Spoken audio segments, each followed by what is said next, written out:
Salut les petits aventuriers! Après notre visite de la Gaspésie et la découverte de plein d'animaux, on redescend tranquillement vers Montréal et on s'est arrêté dans une nouvelle région qui s'appelle le Bas-Saint-Laurent et particulièrement dans le parc du Bic. Et est-ce que tu sais, Tuk-Tuk, quel animal on peut observer dans le parc du Bic? Oui, des phoques! D'ailleurs, c'est l'emblème du parc parce qu'on peut venir en observer très facilement, même quand on est un enfant, et c'est pas très compliqué. Contrairement à l'observation des caribous, si tu te souviens de la dernière vidéo. Oui, c'était moins difficile que la randonnée. D'ailleurs, si tu veux revoir la vidéo sur le parc de la Gaspésie, eh bien tu peux cliquer sur le petit en haut ou sur le lien en description. Et d'ailleurs, derrière moi, ce que tu vois, c'est pas des branches d'arbres, c'est des phoques. Et oui, ils adorent le parc national du Bic, notamment parce qu'il y a des gros rochers qui restent hors de l'eau, même à marée haute. Mais qu'est-ce qu'ils font dessus, Clem? Ils s'y installent pour se reposer, pour que les femelles mettent au monde leurs petits et pour muer, c'est-à-dire pour changer de pelage et en fabriquer un nouveau. Comme ils perdent leur protection, leur isolation contre le froid est bien moins bonne que d'habitude à ce moment-là. Mais sinon, leurs corps sont très adaptés à leurs conditions de vie. Leur épaisse couche de graisse et leur pelage servent de manteau. Ils peuvent aussi influer sur la circulation du sang dans leur corps pour avoir moins froid, mais aussi pour se rafraîchir en été, c'est super pratique. D'ailleurs, tu as vu, ils ont une drôle de position en forme de banane. Certains chercheurs pensent que ça protège les zones de leur corps qui ne sont pas bien recouvertes par la graisse, comme les nageoires ou leur museau par exemple. Les phoques sont aussi de très bons nageurs.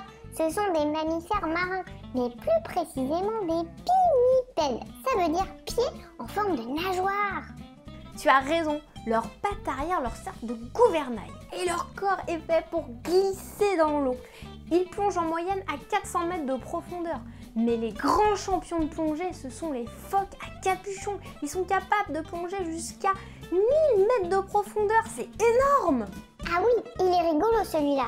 Il gonfle son capuchon comme un ballon quand il s'énerve ou qu'il veut impressionner un de ses congénères. Et ici, il y a deux sortes de phoques, le phoque commun et le phoque gris. Est-ce que tu pourrais nous expliquer la différence entre ces deux espèces, s'il te plaît?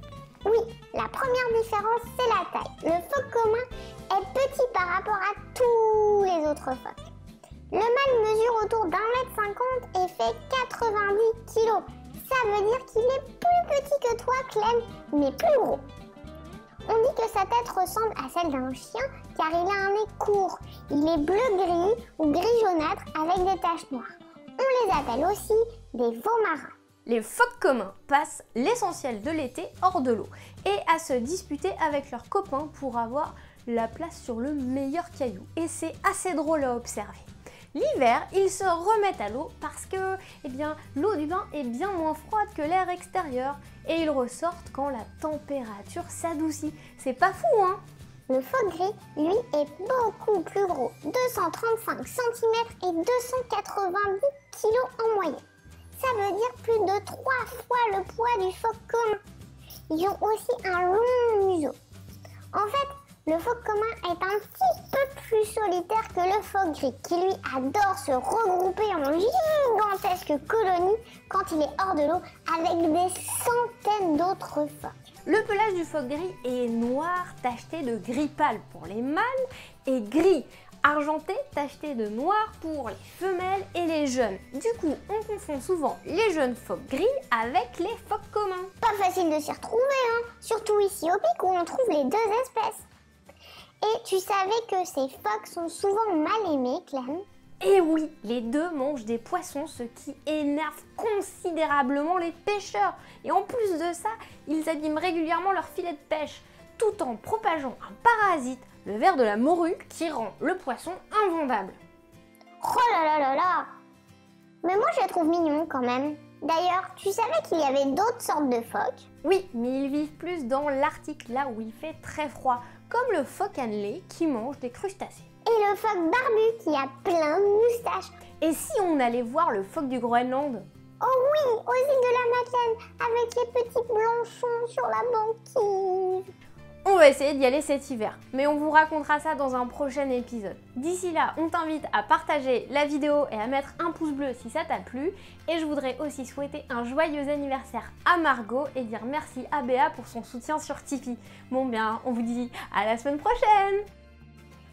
Si tu ne veux rien rater de cette incroyable aventure, abonne-toi à notre chaîne YouTube et active les notifications pour ne rien rater. Tu peux aussi nous soutenir sur Tipeee pour faire partie du club des petits aventuriers et nous aider à faire encore plus de vidéos. Allez, on se dit à la semaine prochaine!